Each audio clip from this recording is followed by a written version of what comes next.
Hey everyone, it's Nick with Us versus Her. Today I actually took off from trading, so I didn't do any trades. However, I did roll CLOV. I was in puts for April. I rolled them out to May.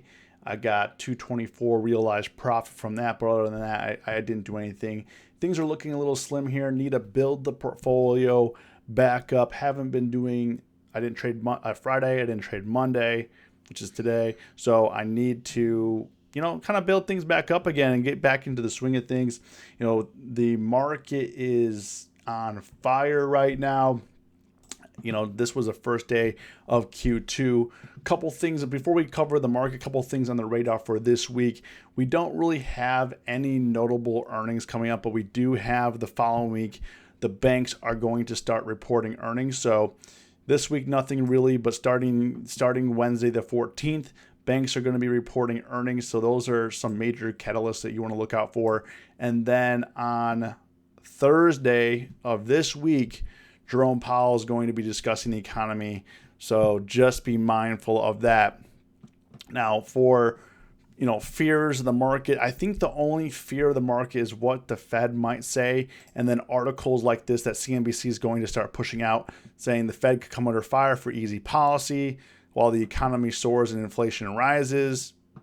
And essentially, Fed came out over the last few months. They said we're not raising rates till 2023. Just relax. And again, they said here there'll be no rate hike through the end of 2023. So earliest rate hike could be 2024, which is roughly 3 years from now, 3.5 years. Kind of see, but I don't know. I mean, will they change their policy? Let me know. If you guys made money, comment below, got paid. If you lost money today, comment below, learn a lesson. Do me a big favor, hit the like button. And if you want to join the UVH fam, our community, links are below in the description to our Discord and our options trading group on Facebook. So I would say just be mindful.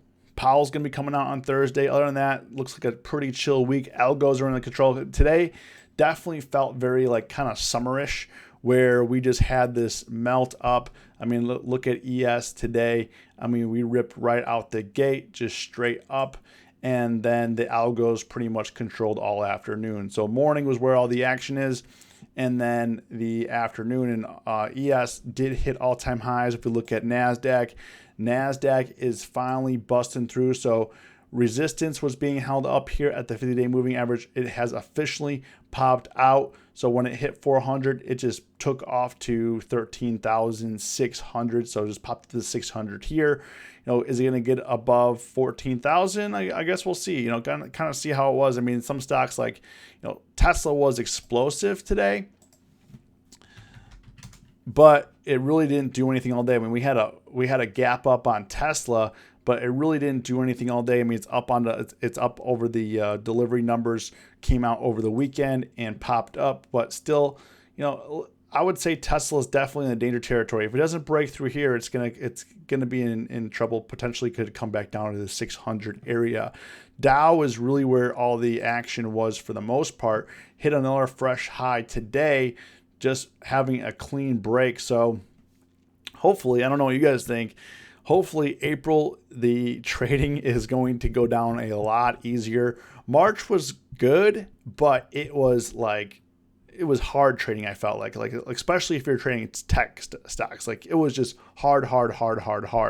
And then, hopefully Q2 2021, we have a little bit easier. I mean, definitely there were a lot of traders that struggled. There were definitely a lot of traders that blew their accounts up. So if you're still here, congrats. We're going to keep pushing through, right? Apple today, it's coming back around, testing up here, but we've been in this area before. So hopefully it doesn't get rejected.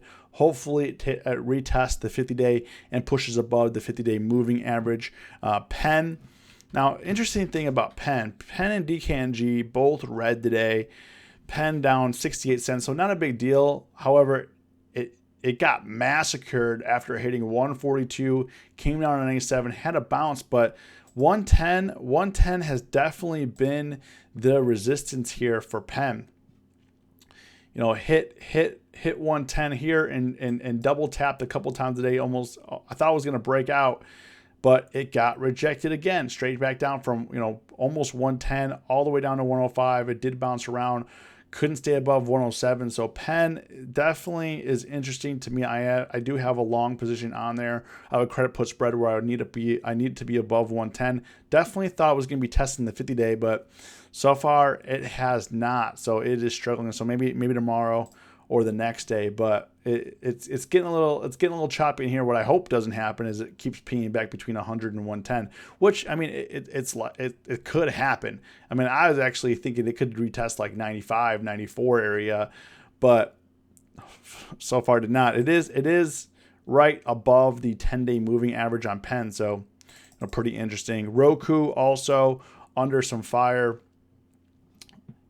Actually their chart looks a lot like Penn. It's just getting axed right down here. Let's see what Disney's an interesting play.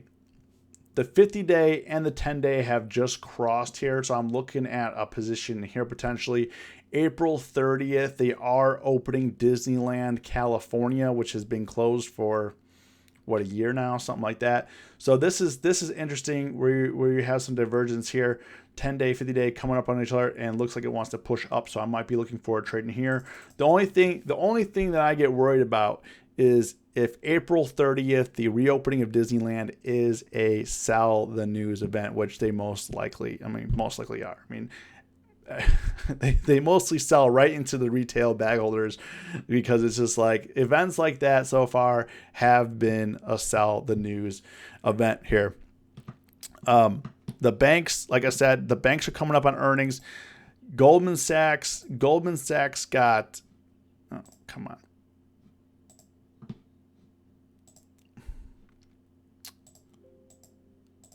Okay. I guess they don't. Hold on. Let me bring over Tastyworks as a backup here. Goldman Sachs, guess Thinkorswim does not want it to happen. Goldman Sachs, like I said, earnings April 14th coming up. They sold off a little bit, so they came down. They gapped up big up to 333 and came all the way down to 324. Goldman Sachs closed down 4. JPM actually, they gapped up as well and sold off right at the open, but they did turn green by 81 cents. And Bank of America gapped up, but it looks like it held it the best. Bank of America held it the best, which is, JP Morgan, Goldman Sachs, they got the hammer today right out the gate. I mean, Bank of America, there was some fluctuations here, but it's holding. So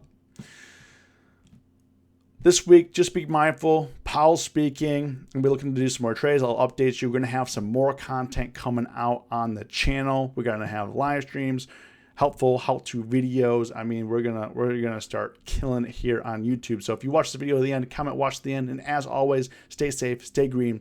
It's us versus herd.